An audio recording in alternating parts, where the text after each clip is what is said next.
Assalamualaikum and good day everyone. Today I will present the introduction of Ijarah based on the Bank Negara Malaysia Syariah Policy Document, which is BNM. Firstly, according to BNM, Ijarah refers to a lease contract that transfers the user's right, which means the right to use an asset, to another person for a specified period in exchange for an agreed rental. It may also refer to a contract for hiring someone's service in exchange for wages. It is important to understand that Ijarah transfer only the user's right, not the ownership. This means the customer can use the asset, but the ownership remains with the lessor throughout the lease period. The policy document also explains that there are two categories of Ijarah. The first is the lease of an asset, such as renting a house, car, or machinery. The second is the hiring of service, where a person is employed and paid wages for their work. However, this policy document only focuses on the lease of an asset. Next, the leased asset may either be an existing asset which is already available for use, or a future asset known as Ijarah Mausufah fi Zimmah, where the asset will be delivered in the future based on agreed specification.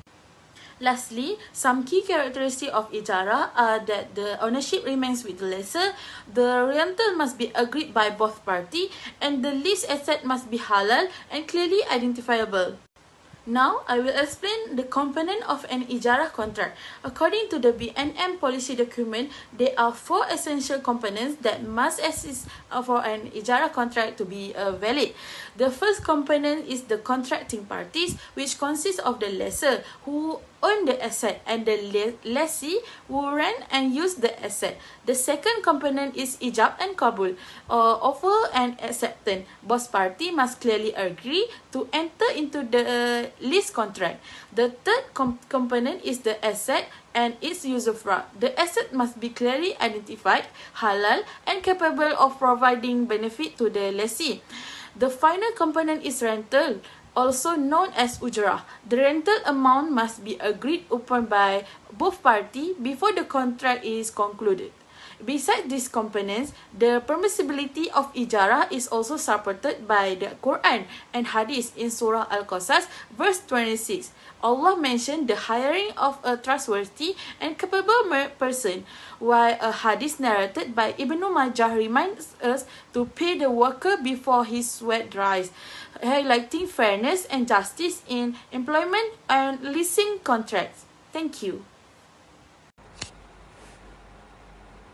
Next, I will explain the essential features and pillars of Ijarah. Ijarah is an Islamic contract where one person rents an asset or service to another person for a payment.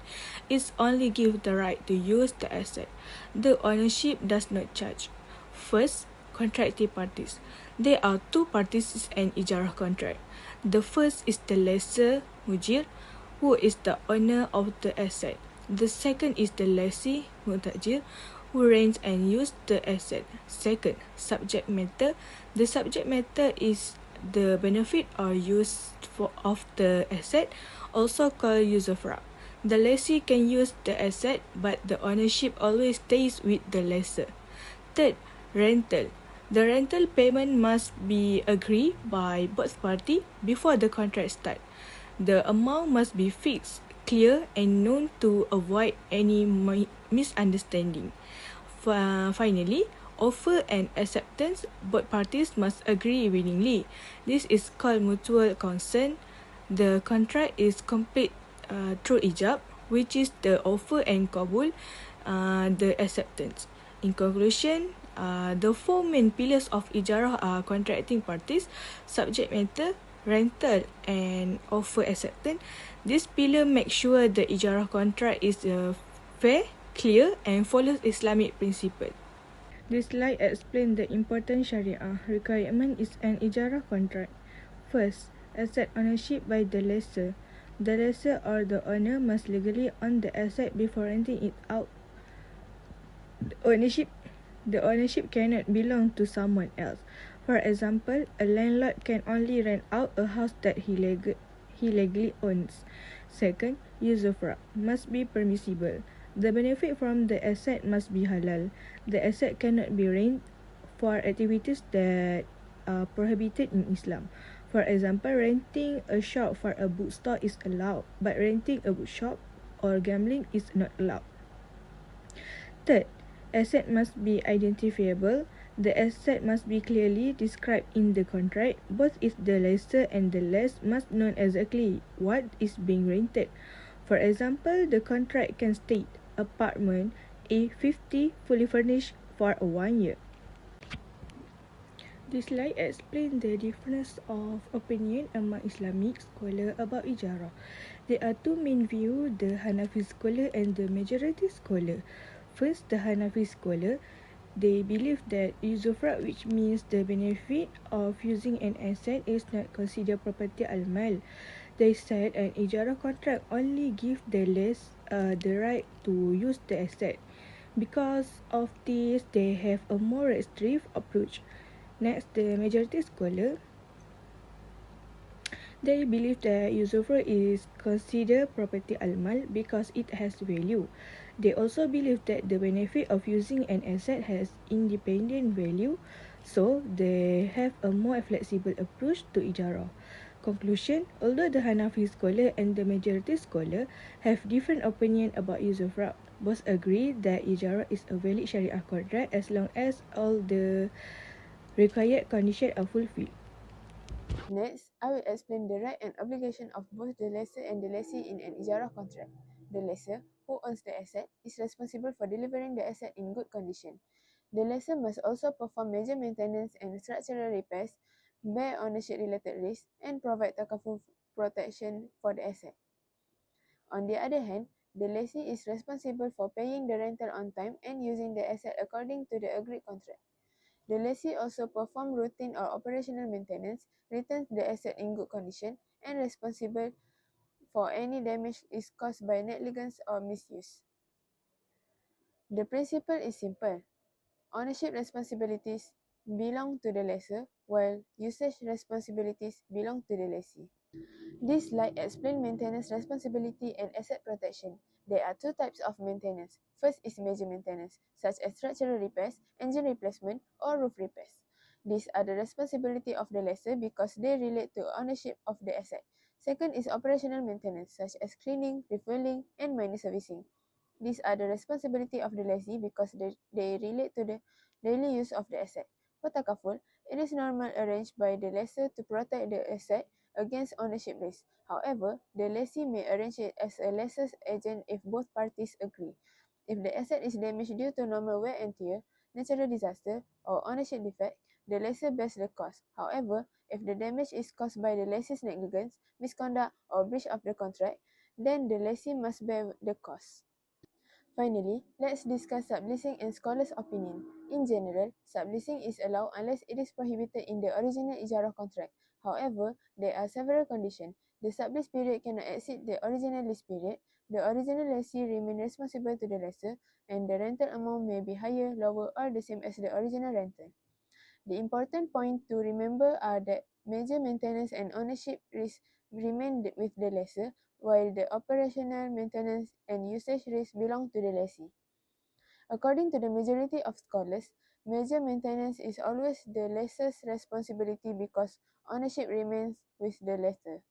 However, an alternative scholarly opinion allows the lessee to bear certain maintenance or takaful costs if both parties clearly agree to this term in the contract. In conclusion, Ijarah ensures that responsibilities are fairly divided between the lessor and the lessee based on ownership and usage, creating a balanced and transparent leasing agreement. Thank you. For this slide, I will explain about the key principles of rental determination, wa'ad and ownership transfer in Islamic leasing. First is the rental determination must be agreed upon at the beginning of the contract. The rental can be either be fixed amount or variable amount based on the agreed benchmark or formula. This to ensure the transparency and avoid uncertainty between the contracting parties. Second is when the variable rental is used. Sharia requires both a maximum limit, known as a cap, and a minimum limit, known as a floor. This prevents excessive fluctuation and protects both the lessor and the lessee from the unfair outcome. Third, regarding Regarding advance rental, Islamic finance allows rental payment to be collected in advance. However, if the lessor fails to deliver the lease asset as the promise, and the advance rental must be fully refunded to the customer. Lastly, the wa'ad, which is a promise, and the actual ijarah contract must be executed separately. This separation is important to ensure Sharia compliance and to avoid combining different contracts into a single agreement. Moving on to the next slide, we will discuss about the role of wa'ad in ownership transfer and the views of scholars.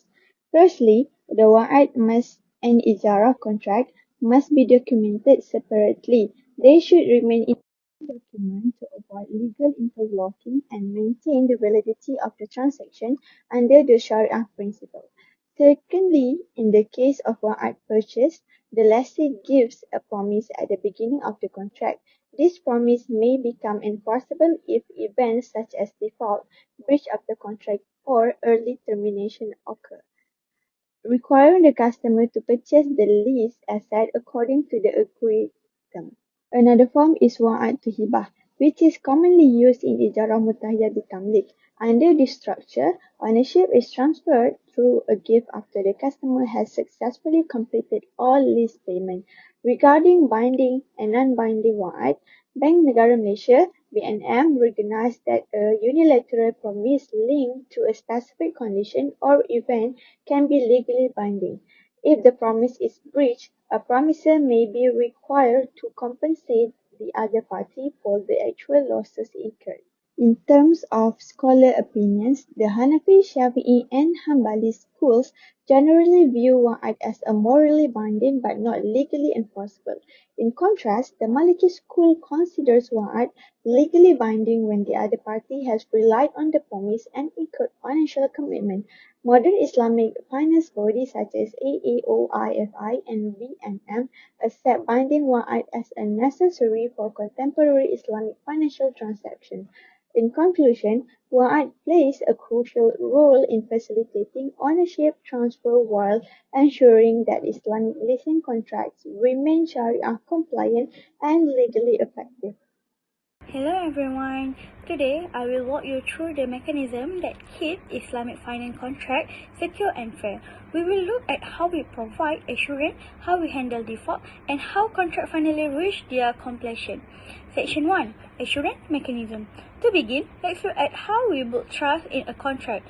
First, we have a kafala, which is a guarantee where a third party, the kafil, steps to assume the debt liability if the main debtor default. Besides that, we often use rah or collateral to add a layer of security where an asset is pledged to back of a debt. Moving on, there is hamish jidiyah, which is a commitment fee paid by a client to show they are serious about their promise or wa'ad. Lastly, in this section, we have or earnest money. This is a down payment that functions as part of the price if the deal proceeds, but serves as a forfeit if the buyer pull out. Section 2. Dealing with default and termination. Now, what happens when things don't go according to plan? We look at default even first. There are specific triggers like a breach of contract or insolvency that signal a problem. If the situation cannot be saved, we move to fasa, which is the dissolution of the existed, effectively cancelling it as if never existed. On the other hand, if everything goes well, we reach intiha or the natural completion of the contract when all term expire or obligations are fully met.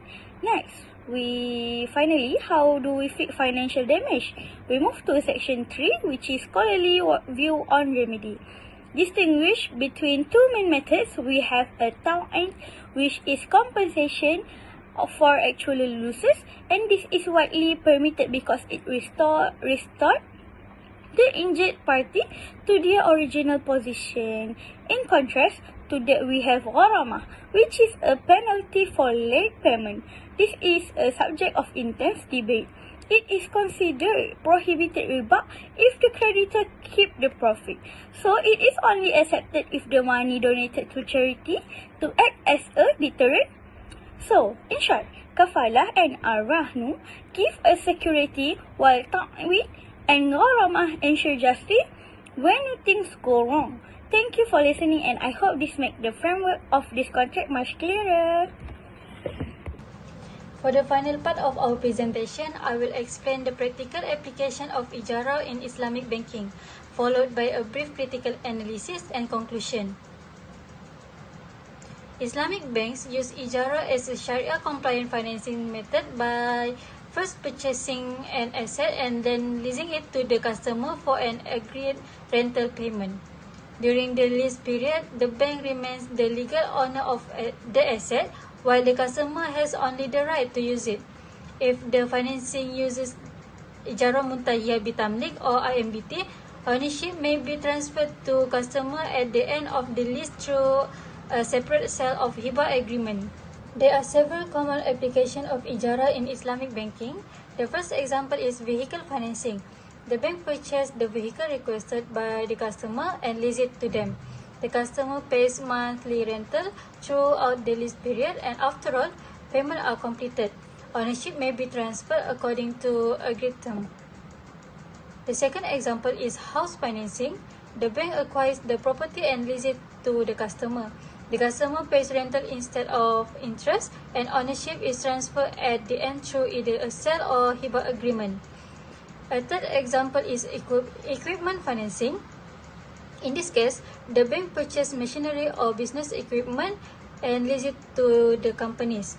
The method is especially beneficial for MSEs because it reduces the need for a large upfront investment while remaining Sharia compliance.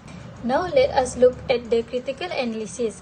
According to AAOIFI, user must generally own the asset and bear all ownership-related risks during the lease period.